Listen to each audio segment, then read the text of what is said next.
With the help of my wife and son, we actually managed to clean up that pile that I had thrown here with the when I had cut out the root system here and made a huge pile.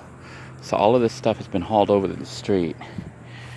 Scooped it all up, we hand carried it all out. It was a lot of trips, but you can see I've trimmed all the weeds and stuff. So, and actually the snake did come out. He slithered out from here, scared the heck out of my wife.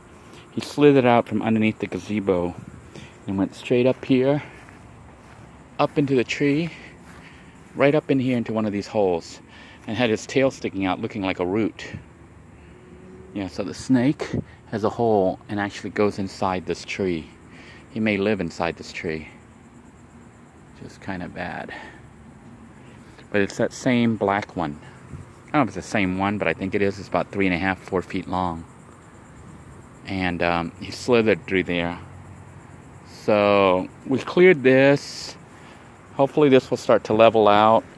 And the roots here still need to be dug up and cut completely. This is from, you know, how big the roots. See, people forget how big it really was.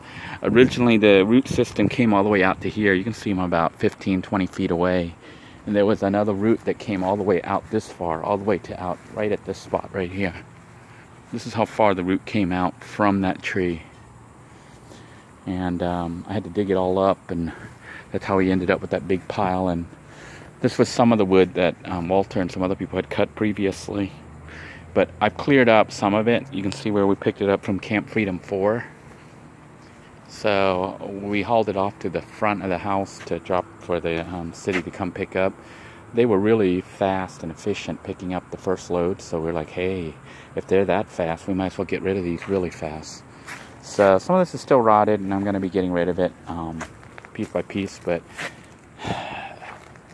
kids are here with me for the weekend. I actually have 3 days off, so I'm going to be taking them out to the Jupiter Inlet to chill and relax and have some fun.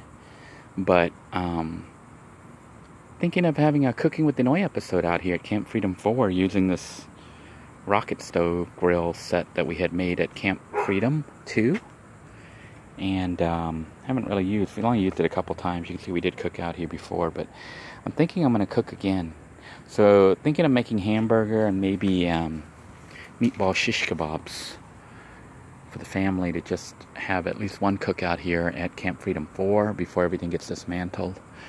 But the yard's looking pretty good. You can see we've cut all the tall grasses. You can see all along there has all been cut to try to keep the snake situation under control, because they were like just all over the place freaking out my wife.